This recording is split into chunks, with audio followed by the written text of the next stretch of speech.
নিখোঁজ হবার 7 দিন পর ড্রেন থেকে উদ্ধার এক ব্যক্তির পচা গলা মৃতদেহ। মৃত ব্যক্তির নাম হাবুল বণিক, বয়স 58, বাড়ি রাজধানীর জয়নগর বণিকপাড়ায়। এক সপ্তাহ আগে বাড়ি থেকে নিখোঁজ হয়েছিলেন হাবুল বণিক। বাড়ির লোক বহু খোঁজ খবর করেও ওনার কোনো হদিশ পাচ্ছিলেন না। অবশেষে মঙ্গলবার রাজধানীর একটি ড্রেনে তার মৃতদেহ উদ্ধার হয়েছে। দমকল কর্মীরা তাকে উদ্ধার করে জিবি হাসপাতালে নিয়ে আসে। ময়নাতদন্তের পর মৃতদেহ ওনার পরিবারের হাতে তুলে দেওয়া হয়েছে। খবর পাইছিল ওই বড়বাবুর সাথে অনেক কন্ট্যাক্ট হয়েছে। এরপরে আমরা ইয়েতে গেছে আমরা ডেড বডিটা তুলা জিবি ইয়েতে পুষ্পানার ইয়েতে লয়ে আনছি। কি অবস্থা পাইছেন আপনারা গিয়ে সেটা?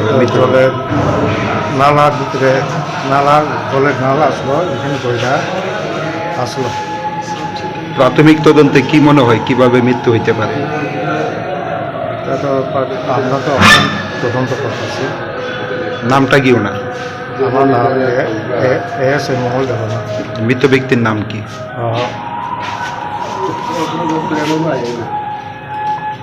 হাবুল বণিক। বয়সটা কত?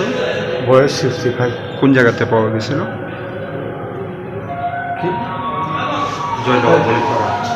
জয়নগর বণিকপাড়া। এদিকে হাবুল বণিকের মৃত্যু নিয়ে কেউ মুখ খুলতে চাইছেন না। বাড়ির লোকদের প্রাথমিক ধারণা, রাস্তা দিয়ে হাঁটতে গিয়ে হয়তো হৃদরোগে আক্রান্ত হয়ে মৃত্যু হতে পারে ওনার। তবে পুলিশের তদন্তেই বেরিয়ে আসতে পারে এই ঘটনার প্রকৃত রহস্য। Bureau report, news prime Tripura.